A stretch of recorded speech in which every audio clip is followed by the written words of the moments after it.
Now you will see the function call. That means, suppose I have written a function here, f1.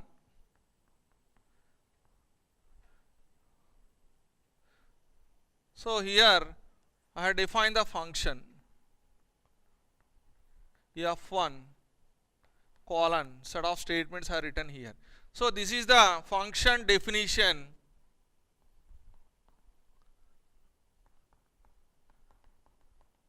This is function call. This is a function call. So you can write the statements Python as it is. Suppose there is a f1, there is a function call for f1. What will happen here? Actually, the control will transfer from here to definition of the function. The control will transfer from here to definition of the function, and after executing all the statements in the function, the control will transfer to the next statement in the after the function call. So after the function call, whatever statement you have written, the control will transfer to return back to that particular statement. How the control will transfer to that particular statement? Actually, internally there is a stack will be executed. Internally stack will be executed, that is called last in first out. Stack is a data structure that internally used, and the property of stack is called last in first out. The element which is entered last will be coming first. That's why, suppose this is the instruction address, for example 1000, you assume that whenever the control while transferring to the function, next instruction address will be stored in the function, and the control will transfer to the function definition. And after executing all the statements in the function definition, the control come to the data structure called stack, and it will pop the top element. What is the element existing here? 1000.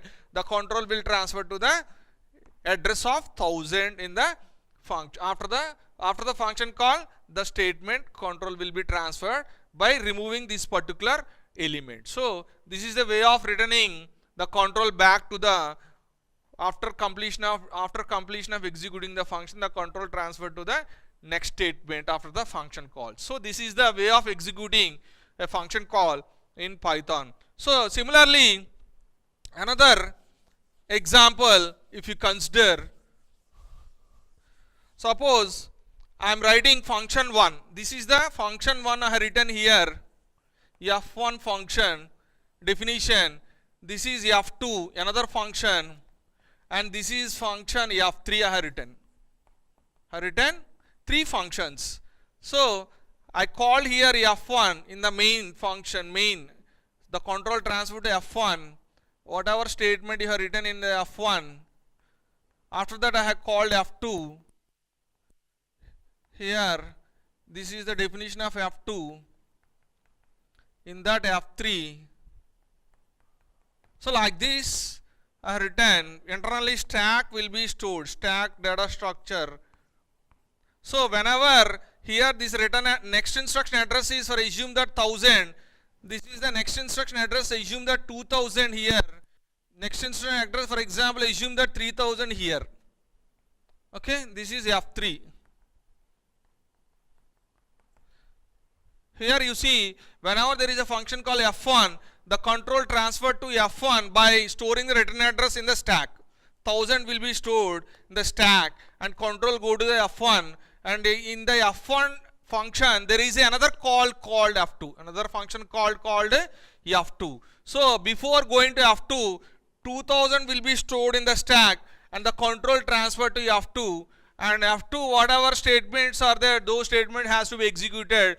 In the f2 there is a function called f3, so 3000 will be stored in the stack and control transferred to f3. After executing all the instructions in the f3, the control come back to the stack data structure, it will pop the top element. So after popping the top element, what are the stack position is only 1000 and 2000 and 3000 is popped. That means control will transfer to 3000 address and it will execute all the statements. Remaining statements will be executed in F2. So after completion of F2, what will happen? It will pop the next top element. So after that, what is the stack position? Stack position is only 1000 and the control, after executing F2, the control transferred to 2000. So whatever statements in the F1, remaining statements will be executed. After that, the control go to the stack data structure and pop the next top element, that is 1000, and the control back to 1000 and remaining statements will be executed. So this is the way of executing function call. A function can also call another function. That means F1 can call F2, F2 can call F3. Like this also we can call the functions. So internally return address will be stored in the stack data structure. So this is the way of calling another way of calling the function. So we will see another scenario. We can call the function like this also. Suppose I call the function F1. So F1, this is the definition of F1.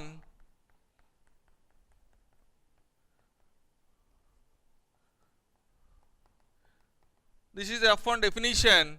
Suppose after executing I called F1 again. After executing I call F1 again. So like this also, because we can call the function how many times you want, you can call the function in our program. Suppose I called F1, the control transfer to F1, simply storing the return address. For example, 1000 return address. This is 1000. This is assumed that 2000 and this is assumed that 3000. The control transfer to F1. So after executing the instructions, so after completion of all the statements executed F1, go to the stack, it will remove 1000, control return back to 1000 address, next instructions will be executed. Again there is a function called F1, again it will go to here by storing 2000 in the stack, because 1000 already popped, so 2000 will be stored and execute all the instructions in F1. The control again pop the next top element 2000, so that control return back to 2000 and next instructions will be executed. And again there is F1, that means store the 3000 in the stack and control will go back to F1. So whatever statements in the F1, those statements will be executed, and after that coming to the stack, it will pop the 3000 and control return back to 3000 and next instruction will be executed. So these are the three scenarios. Say a function can be called only one time, a function can also call another function, and a function can be called multiple times in our program, because write once, use many times, write once and use many times. We can call the function how many times you want, you can call the function in our program. So this is the way of calling the different scenarios, way of calling the function in Python. Okay, now we will discuss function parameters. So what are the function parameters? Function parameters, which are nothing but some value we have to pass to the function. So some modification will be done within the function and the result will be sent back to the calling function. So that is the function parameters. So we have to pass the values to the function. So what are the different ways of passing parameters to a function? We can call it as a function arguments. Function parameters is also called as function arguments. So what are different ways of passing values to the subfunction? So these are the 4 different methods available in Python to pass values to a function. The first one is a required argument. That means the function, how many parameters it is expecting, that many parameters we have to pass. Suppose function is required 2 parameters, then we have to pass 2 parameters using function call. So the number of arguments, actual parameters, the number of argument formal parameters should be matched. Then it is called a required arguments. And second method is a keyword argument. That means the order is not important. We can pass the values as per our requirement by using some name. That's why it is called keyword. We have to use some keyword to send the value. That's why it is called keyword arguments. Next one is a default argument. Suppose I don't want to pass value to a parameter, then it will take the default value. So if you specify the default value, that value will be considered in the definition of the function. So that is called default arguments. And last one is a variable length arguments. We can also pass more than one value by using variable length argument. That means using arguments, generally we can send only one value. Suppose I want to send multiple values to a parameter, then we have to go for variable length parameter. So these are the 4 techniques available in Python. We will see one by one. So here the first one is a required arguments. So function, how many arguments it required, those many arguments we have to pass through function call. So here you see in this example, I am writing a function called display. I am writing a function called display. How many arguments we have to specify here? There is no arguments in the function definition. That's why we no need to send any arguments to this particular function called display. And what is the function body? Simply print hello statement. So it will print only the statement hello, output will be printed. That is only one statement in the definition of the function. When call the function, here you see display hi.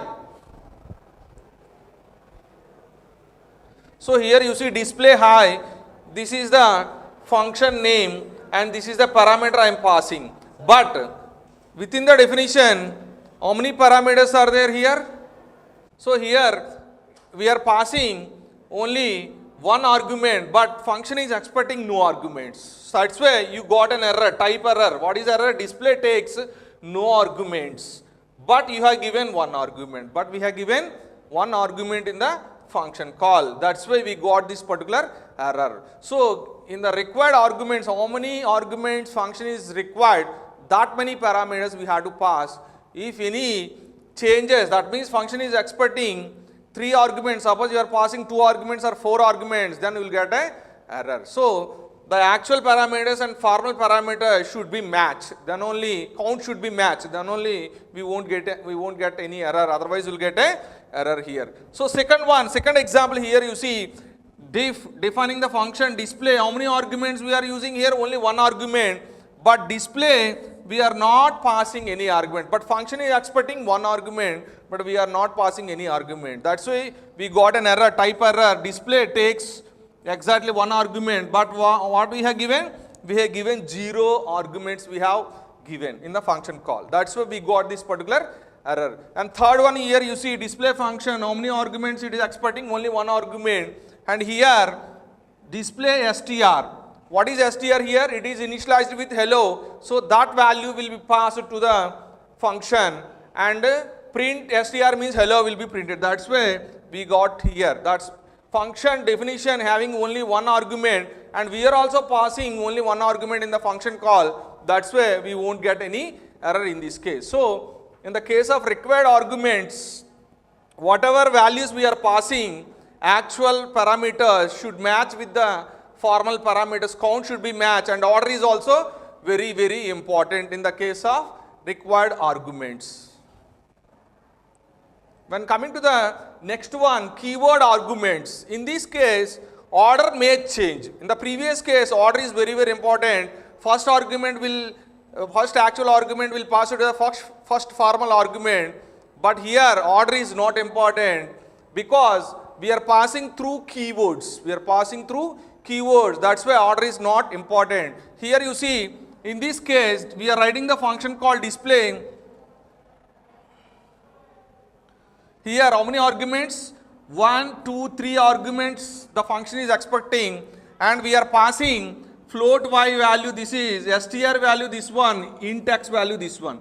Here you see, in the previous case, first argument will be assigned to the first formal argument. But here what will happen? Using keyword, that means float y, the value of float y, this one. So this will be, so here in this case, float y means The float y value will be assigned to third argument, str will be assigned to the first argument, int x will be assigned to the second argument. So based on the keyword, the values will be assigned. That's why order is not important in this case, but in the previous case order is also very, very important. Here you see, we can also assign, this is one method, this is second method, salary equal to s, name equal to n, age equal to a. That means here salary means the first argument will be assigned to third formal argument, name will be assigned to the first formal argument, and age will be assigned to the second formal argument. So like this also you can assign the value. This is one method, this is another method. These are two methods available in keyword arguments. We can pass the arguments through keywords. So this is the second method. And third method is default arguments. That means if I don't want to send a value to the function definition, but in the function definition, whatever value we are specifying, that value should be considered in the valuation of the function. So for example, here you see diff defining the display function name and course equal to btech. Here course is a formal argument initialized with btech. Suppose here you see display course BCA name arrow, we are passing two values. So course will be assigned to BCA and name will be arrow. Whenever you print the values, print name means it will print arrow and course means BCA will be printed. So this is the output we got. For example, second calls, you see second function call display name equal to Rainesh. Rainesh we are passing the name. So the value will be assigned to this name, but course is not passing here. But here default value will be into consideration. So course will be BTech. So name will be Riyansh and course will be BTech. We got the output in the second case. So we can also assign default argument. But here some point you have to consider, always default arguments we have to specify at the end. First you have to specify the non-default arguments, then you have to specify the default arguments in the definition of the function. That rule you must remember while using the default arguments. When coming to the second case, here you see display name is one argument and course equal to btech and marks is the third one. Here this is the non-default argument, this is default argument and non-default argument we are using. Three arguments, and in the middle we are using default arguments, but this is not allowed. So if you write like this, you got the non-default argument follows default argument. What is the rule here? Non-default argument must follow the default arguments, but here we are specifying at the end non-default argument. That's why we got a error. So this is not allowed. Default argument always we have to specify at the end. First we have to specify the non-default arguments, then we have to write the default argument. Then only it will allow. Otherwise you will get a error. So this is the third one. And fourth one is variable length argument. That means we can also send multiple values to the variable. Multiple values can be passed to the function arguments by using this method called variable length method. So what is the syntax here? Diff is the keyword definition and function name you have to specify. Here arguments you have to specify. At last you have to specify the variable length arguments. Variable length arguments also you have to specify at the end only. And function statement, return expression. When coming to define the function, this is the one argument and this is the variable length argument. How to specify, how to identify the variable length arguments? So variable length arguments can be identified by using a star symbol. By using a star symbol, if star is specifying, that means that parameter expecting more than one value. That parameter expecting more than one value. That's why we have to use star here. Here print name like to read, and for here we are expecting multiple arguments, multiple values for this particular argument. That's why we had to use for loop to print the values. We had to use a for loop. So for subject in FAB subject, print subject. So whatever variable, whatever values we are passing to the variable length argument, those values will be printed through for loop. Here you see func function name and argument. First argument will be assigned to name, and next 1, 2, these two values we are passing to the variable length argument. So first value will be assigned to name, and second and third value will be assigned to variable length argument. This is one function call. This is another function call. This is Richa is the name we are passing, and here we are passing three arguments. One is C, another one is data structure, and another one is design and analysis algorithms. These three values will be passed to the variable length argument, and for subject means C will be assigned here. Print subject means C will be printed. After that, data structure will be printed. After that, design and analysis algorithm will be printed. First, it will print the name. What is the name here? Richa. Richa likes to read. First argument is C. Second argument is data structure. Third argument is design and analysis of algorithms. So like this, here you see function Krish. That means we are passing only the name. We are not passing the variable length argument. So Krish likes to read. It is not, we are not having any values. That's why this output we got here. So this is the fourth method, variable length argument. So these are the four methods